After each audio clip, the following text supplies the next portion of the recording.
और जब असेंबलियां चलती थी जम्मू कश्मीर की तो देश पे राजनीति होती थी, धर्म पे राजनीति होती थी, बस उसी में झमेला होता था, वही दुनिया को दिखाया जाता था।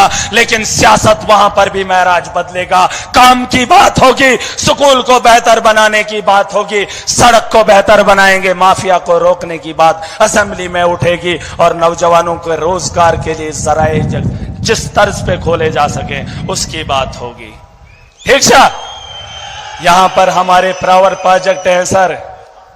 मोदी ने कहा हमने ये दिया, हमने वो दिया, सड़क बन रही है, नेशनल हाईवे।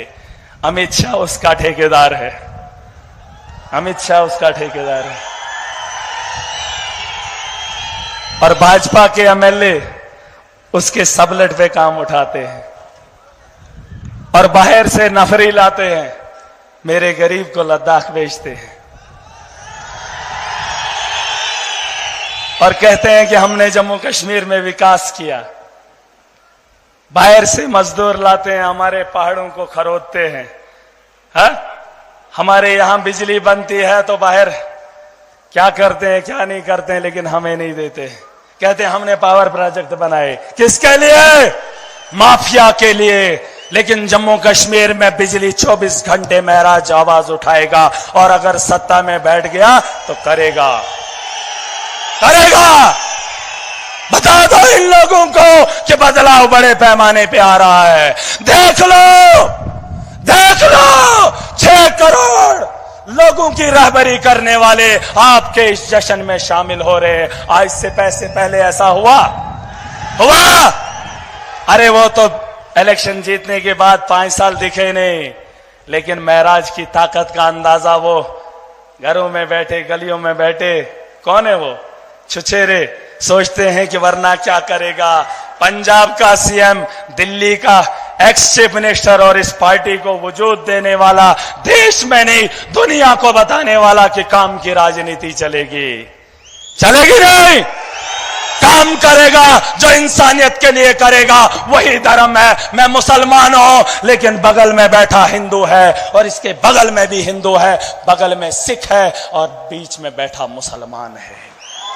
यह है मेरा मुल्क, यह है मेरे मुल्क की खूबसूरती। तुम टीका लगा कर आओगे, खुद को हिंदुओं का रक्षक मानोगे। अरे मैंने हिंदुओं के घर उजड़ते हुए देखे हैं, यहां उनके बच्चों को तालीम से महरूम इन्होंने रखा है, उनके नौजवानों को नशे की लत लगाने के लिए इन्होंने मजबूर किया। उन्होंने रोजगार ही नहीं दिया 10 साल। एलजी इनका था, मोदी इनका था, क्या रोजगार पैदा नहीं किया जा सकता? आज कहते थे जम्मू कश्मीर में सरकार बनाएंगे, अरे एलजी तुम्हारा था, उसको जो बोलते कर देता, करता नहीं करता। ये जम्मू कश्मीर के नौजवानों को आतंकवाद में देखना चाहते हैं ताकि उस आतंकवाद पे ही अपनी राजनीति इस देश के अंदर करते रहें। लेकिन महराज नौजवानों को इस दुनिया की बेहतरी की ओर लेगा, डेवलपमेंट की ओर लेगा। हमारे कंधों पे इस मुल्क की जिम्मेदारी है, हमारे कंधों पे इस मुल्क की जिम्मेदारी है। हम इनकी उस सोच को यहां पर दफन करने आए हैं। ठीक से, ठीक से बता दो जम्मू कश्मीर की आवाम को कि इनकलाब पहाड़ों से शुरू हुआ था, अब मैदानी इलाकों में उसकी तैयारियां कर लो। बाढ़ आने वाली है, बांध मत लगाना, ये इतना सैलाब है कि अपना रास्ता खुद बनाएगा। बता दो।